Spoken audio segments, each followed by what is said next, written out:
레위기 5장 14에서 6장 7절 말씀입니다.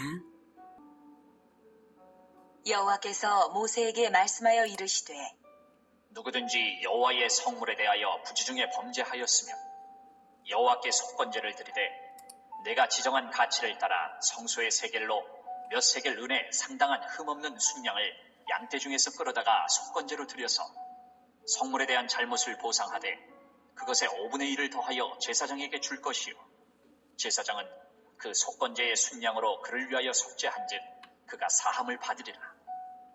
만일 누구든지 여호와의 계명 중 하나를 부지 중에 범하여도 허물이라 벌을 당할 것이니 그는 내가 지정한 가치대로 양떼 중 흠없는 순양을 속건제물로 제사장에게로 가져갈 것이요 제사장은 그가 부지 중에 범죄한 허물을 위하여 속죄한즉 그가 사함을 받으리라.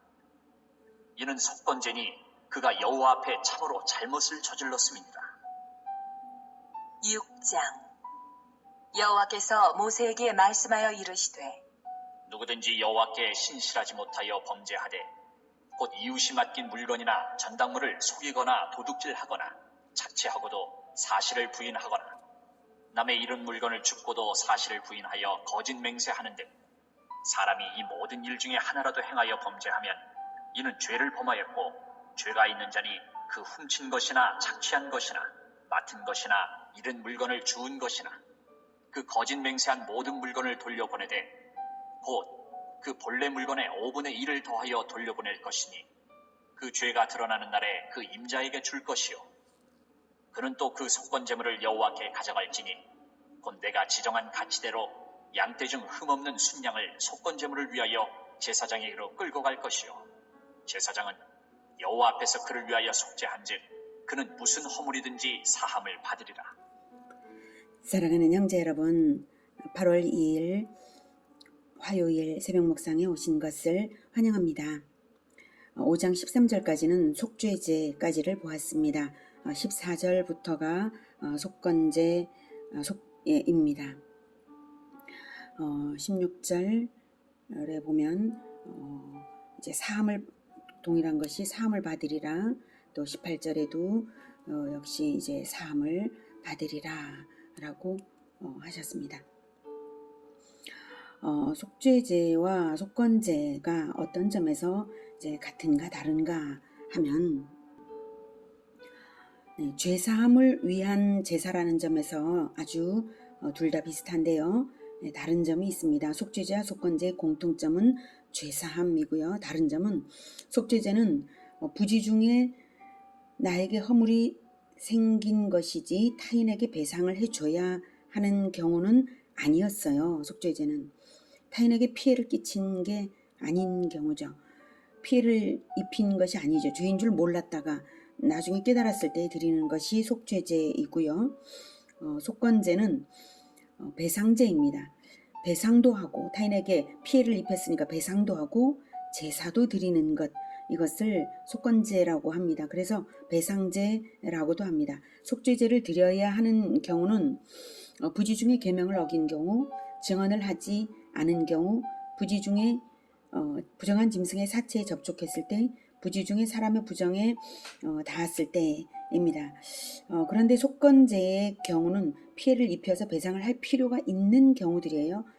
부지중 또는 부주의해서 피해를 입힌 경우예요. 그래서 피해자에게 배상을 반드시 해주고 성전에는 제사를 드리는 이 두 가지를 다 드려서 배상제라고도 합니다. 속죄제는 사회적 영향력과 빈부에 따라 제물이 다양했죠. 그런데 속건제는 반드시 흠없는 순양입니다. 속죄제는 소송아지, 순념소, 암염소, 어린 암양, 산비둘기 2마리나 집비둘기 새끼 2마리, 고운 가루 이렇게 다양했어요. 그런데 배상제, 즉 속건제는 일정하게 흠없는 순양으로만 드려야 합니다. 빈부와도 무관합니다. 무조건 흠없는 순양 드려라 이것입니다. 속건제를 드려야 하는 경우를 보면 세 가지로 구분이 되는데요. 첫째, 부지 중 성물에 대한 잘못, 둘째, 부지 중 여호와의 계명을 범한 것, 셋째, 이웃의 것을 범하는 잘못입니다. 배상액은 5분의 1을 더하여 배상을 해야 합니다. 원래 피해를 끼친 것에 플러스 5분의 1 해서 배상을 해주고 제사 또 따로 드리고, 본문에서 다시 확인을 해보면 네. 5장 15절에 누구든지 여호와의 성물에 대하여 부지 중에 범죄하였을 때 성물에 대한 잘못을 보상하되 5분의 1을 더하여서 하고 그 다음에 17절에 여호와의 계명 중 하나를 부지 중에 범하여도 이렇게 했고요. 그리고 6장 2절에서는 이웃이 맡긴 이제 물건에 그리고 남의 잃은 물건을 줍고도 이제 부정했을 때 이럴 때 5절 5분의 1을 더하여 그 물건에 그 본래 물건에 5분의 1을 더하여 돌려보낼 것이니 이렇게 말하고 있죠. 자, 그런데 이 두 번째의 경우 즉 부지 중 여호와의 계명을 범한 경우는 배상액을 말하지 않죠. 여기에서는 그 이유는 침해된 것이 자기 자신이기 때문입니다. 행위자 자신이 자신의 거룩성이 침해된 거예요. 그래서 하나님께서 피해를 입으신 건데 이 각각의 경우 하나님 그리고 자기 자신 이웃에 대한 침해가 일어난 것이죠. 그래서 레위기 첫 시간에 레위기 중심 사상을 배운 것이 기억이 나시나요? 레위기는 하나님에 대한 거룩, 자신에 대한 거룩, 이웃에 대한 거룩을 말한다고 했습니다. 그래서 속건제를 이제 드리는 경우 부지 중 여호와의 계명을 어긴 것은 나 자신을 더럽힌 것이고 그것은 하나님께 침해를 끼친 행위라서 배상은 안 하지만 개념은 가르치고 계시는 것이죠. 하나님이 피해자다 이 말씀입니다. 배상제 또는 속건제의 교훈이 무엇일까요? 이것은 반드시 대가 지불을 하라. 실천적인 회개를 하는데 회개는 반드시 실천적이어야 되는데 넘치는 대가 지불을 해라. 그리고 관계 회복을 먼저 나타내라 이것입니다. 자발적으로 회개하라. 이 세 가지의 교훈을 주고 있습니다. 하나님은 하나님에 대한 사랑을 반드시 이웃사랑으로 나타내기를 원하십니다. 하나님 사랑은 이웃사랑으로 나타나게 되어 있는 것이고 이웃사랑으로 나타나지 않는다면 이웃에게 피해를 끼치고 있다면 그것은 하나님 사랑이 분명히 아닙니다. 하나님께 죄를 회개한다는 것은 이웃에게 피해를 끼쳤을 때 사죄하고 화해하고 철저히 배상을 하고 위자료까지 잘 줘서 피해를 입은 상대방의 마음까지 잘 풀어주는 것입니다. 그것을 전제로 해서 하나님께서 예배를 받아주시는 것입니다. 그래서 넘치는 대가 지불을 해야 합니다. 5분의 1을 더하라는 것은 못해도 최소한 5분의 1은 더해야 한다는 뜻이죠. 그 이상 넘치게 하라 이 뜻입니다. 그리고 나서 속건제는 흠없는 순양으로 따로 드리라는 것이고요. 제사를 먼저 드리는 것이 아닙니다. 하나님은 이웃과의 관계를 먼저 회복해야만 사죄하시겠다는 의미입니다. 신약성경에도 마태복음 5장 23, 24절에 그러므로 예물을 제단에 드리려다가 거기서 내 형제에게 원망들을 만난 일이 있는 것이 생각나거든 예물을 제단 앞에 두고 먼저 가서 형제와 화목하고 그 후에 와서 예물을 드리라 라고 하십니다. 화목할 때에 그냥 말로만 화목할 수가 있겠습니까? 반드시 피해 보상을 해야 되는 것이죠. 그리고 나서 예물을 드리라. 생각해보면 당연한 이치입니다. 형제에게 잘못해서 다투고 난 후에 아직 화해도 안 해놓고 아버지에게 먼저 용서를 빌면 아버지가 네 형제에게 먼저 사죄하고 화해하고 와라 이렇게 하실 것이지 그래 나에게만 하면 돼 이제 됐다 이렇게 하실 아버지가 어디 있습니까? 안 그러시잖아요. 사회적으로 확장해서 생각해 보시면 알 수 있습니다.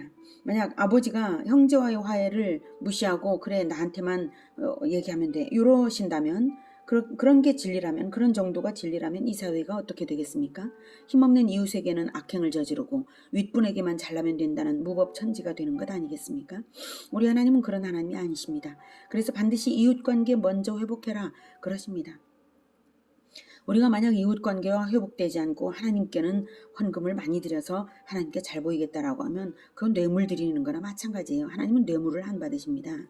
하나님은 진정성을 받으십니다. 그러므로 이웃과의 관계를 먼저 화목하고 와서 예배를 드려라 이렇게 하십니다. 물론 이제 이웃도 다양한 이웃이 있죠. 믿지 않는 자들로부터 핍박을 당할 때 그런 경우를 말하는 건 아니고요. 어쨌든 믿음의 형제 안에서는 반드시 형제 간의 화해가 우선이다 라고 하는 것이 분명합니다. 자, 그래서 속건제의 교훈은 마태복음 22장 39절에서 말씀하시는 것처럼 둘째도 그와 같으니 내 이웃을 내 자신같이 사랑하라 이것입니다. 우리가 우리 이웃에게 어떻게 하는가 하는 것을 하나님 당신께 대한 태도로 받으십니다. 이웃의 마음을 충분히 풀어주어야 합니다. 그래서 넘치는 배상이 필요한 것입니다. 이렇게 속건제가 요구되는 경우들 중에 이웃에 대한 경우들은 모두 자발적으로 죄를 회개하는 경우들입니다. 자진하지 않으면 처벌이 클 텐데 고의성이 있는데도 자발적으로 회개하며 배상을 넘치게 하면 속건제를 드려 죄사함을 받을 수 있는 것입니다. 만일 자발성이 없다면 죄사함이 없는 것이 당연하고요. 그에 따라 형벌도 율법대로 가감없이 실행되는 것이 율법입니다. 속죄제 때부터 속건제까지 일관되게 거듭 강조하는 것은 자발적으로 회개하라, 자백하라 이것입니다. 숨지 마라, 숨기지 마라, 빛 가운데 나아오라 이것이 절대적으로 중요한 가르침입니다. 지금까지 번제, 소제, 화목제, 속죄제가 다 우리 주 예수 그리스도를 상징하는 것을 배웠는데 속건제도 똑같습니다. 속건제도 예수 그리스도를 예표하는 제사인데요. 속건제야말로 예수님의 죽음을 가장 잘 표현한 것입니다. 속건제는 넘치는 대가지불을 해라, 넘치는 배상으로 대가지불을 해라, 관계 회복을 해라, 자발적 회개를 하라라는 의미라고 했죠. 예수님의 죽음은 과거, 현재, 미래의 모든 사람의 모든 죄에 대한 영원한 속건제가 되십니다. 왜냐하면 예수님은 원래 창조주 하나님이신 분으로서 죄 없으신 완전 무결하신 무한자이시기 때문입니다. 우리 각 사람은 모두 유한자이고 피조물입니다. 나의 죄는 아무리 작은 죄일지라도 단 한 가지 죄일지라도 나를 영원히 죽게 하죠. 예수님이 덮는 영적 배상의 크기는 과거, 현재, 미래의 모든 사람의 모든 죄를 다 합쳐도 능히 상쇄하는 무한하신 분의 생명값이기 때문에 넘치는 배상제, 넘치는 속건제입니다. 그래서 예수님은 절대적으로 넘치는 배상제를 하나님께 자기 자신의 생명으로 올려드린 것입니다. 넘치는 배상 제사로서 예수님의 십자가 죽음은 하나님과 죄인 사이를 완전히 회복시키시고 또한 인간들의 관계성을 완전히 회복시키시고 남음이 있습니다. 생각을 해보십시오. 누군가에게 내가 원한을 품는다고 할 때 내가 믿는 사람인데 내가 천국을 가진 사람인데 개인적 원한을 여전히 품을 수 있습니까? 용서해줘야 하지 않겠습니까? 내가 지옥 갈 뻔하다가 예수님의 죽으심으로 예수님의 대가지불로 구조된 사람인데 나에게 빚진 형제 하나 용서 못해서야 되겠습니까? 예수님이 그렇게 나를 설득하십니다. 내가 너 대신 십자가를 진 것처럼 그 사람 대신해서도 십자가를 졌으니 날 봐서 그 사람 용서해줘라 하십니다. 내가 널 보듯 너도 그 사람을 그렇게 봐라 하십니다. 그래서 믿는 자들 안에서는 서로 사랑의 빛 외에는 어떤 원한의 채권자 의식 같은 것은 남아있지 말아야 합니다. 우리는 그 지점을 넘어서야 그 다음 지평으로 나아갑니다. 더 나아가면 얼마나 대단한 것이 있는지 아십니까? 구원받은 백성들은 원래는 목숨으로 죄의 대가를 지불해야 할 처지였는데 예수님이 대신 대가 지불해 주셔서 해방되었을 뿐만 아니라 이제는 자기도 우리도 예수님처럼 대가 지불하며 사람들을 얻는 왕같은 제사장으로까지 되는 그런 사람들입니다. 요한계시록 5장 9에서 10절은 그들이 새 노래를 불러 이르되 두루마리를 가지시고 그 인봉을 떼기에 합당하시도다. 일찍이 죽임을 당하사 각 족속과 방언과 백성과 나라 가운데서 사람들을 피로 사서 하나님께 드리시고 사람들을 피로 사서 하나님께 드리시고 사서 대가지불을 했다는 뜻이죠.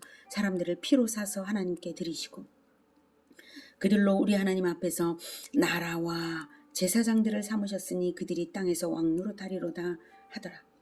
예수님처럼 넘치는 배상을 타인을 위해 대가지불을 해주는 사람이 되면 예수님께서 사람들을 피로 사서 하나님께 드리셔서 자기가 왕이 되신 것처럼 그들의 왕이 되신 것처럼 우리도 역시 피로 사서 대가지불을 해서 하나님께 드려서 왕노릇하리로다 이것입니다. 예수님처럼 사람을 얻는 왕노릇을 하는 것입니다.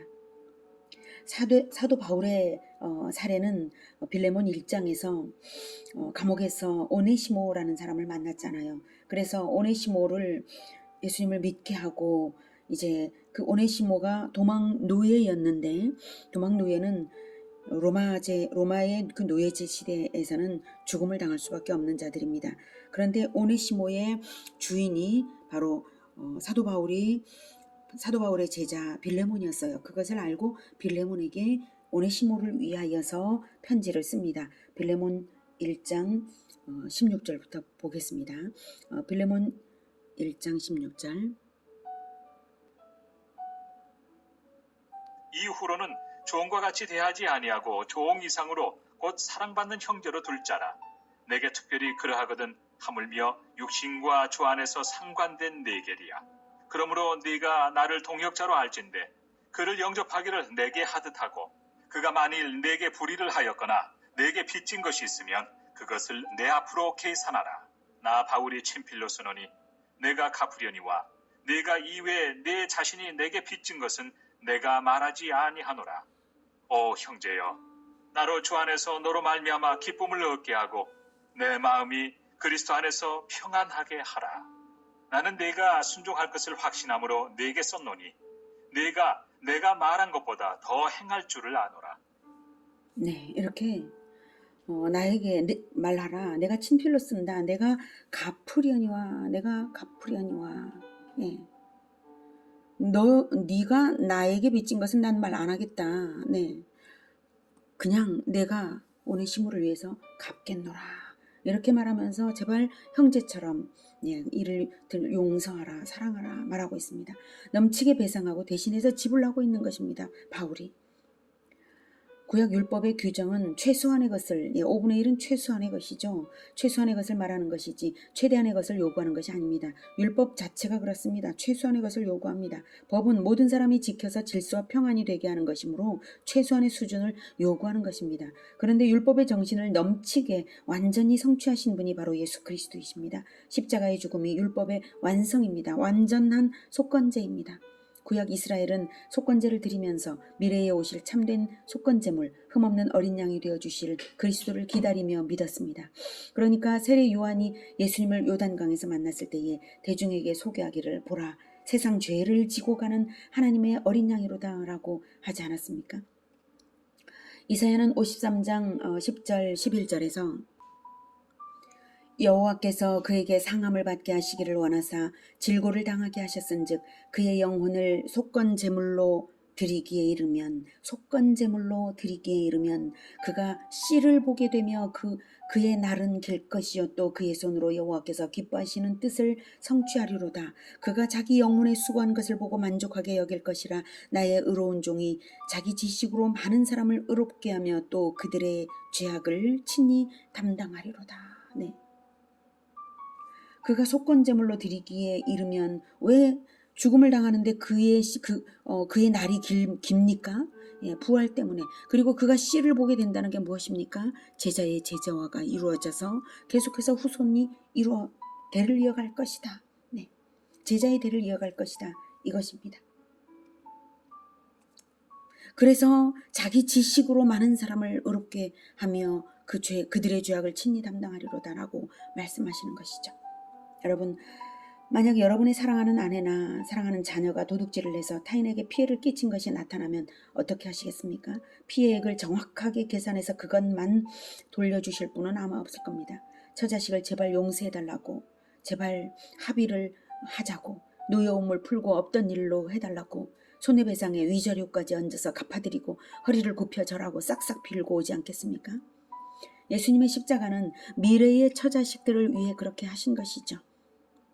미래의 처자식들, 계속해서 대를 이어나갈 제자들의 모든 제자들입니다. 오고 오는 모든 교회 모든 제자들, 미래의 처자식들을 위해서 그렇게 하신 것입니다. 자신을 들여서 예수님이 그렇게 한 것처럼, 바울이 그렇게 한 것처럼 너도 그렇게 해라 하십니다. 대신 빚 갚아줘라, 대신 짐을 짊어져라, 대신 고난 당해라. 그게 왕이고 그게 아버지다, 그게 왕 같은 제사장 노릇이다, 이렇게 말씀하시는 것입니다. 요한계시록 22장 12절에서는 보라, 내가 속히 오리니 내가 줄 상이 내게 있어 각 사람에게 그가 행한 대로 갚아주리라 하십니다. 예수님의 이 말씀은 두려운 말씀이기도 하고 기대가 되는 말씀이기도 합니다. 죄값을 갚지 않은 사람들은 반드시 죄값을 영원히 치르게 될 것이고 타인을 위해서까지 대가 지불을 하는 사람들은 행한 대로 왕노릇을 영원히 하게 된다는 그런 뜻입니다. 영원한 속건제물 되신 우리 주 예수 그리스도의 이름으로 넘치는 배상을 하시고 또한 대신 갚아주는 왕노릇 하시는 우리 모두가 되기를 기원합니다. 기도하겠습니다. 하나님, 우리가 넘치는 배상, 예수님의 그 넘치는 배상 때문에 우리가 살았습니다. 우리도 예수님을 따라 넘치는 대가 지불을 우리의 공동체를 위하여, 우리의 형제를 위하여, 제자를 위하여, 미래의 제자를 위하여 넘치는 대가 지불을 하기로 결단합니다. 주님, 우리의 힘이 미치지 못하지만 그러나 믿음으로 이 길을 갈 수 있도록 주님 도와 주시옵소서. 예수님의 이름으로 기도드립니다. 아멘. 이어지는 시간은 개인 기도 시간입니다.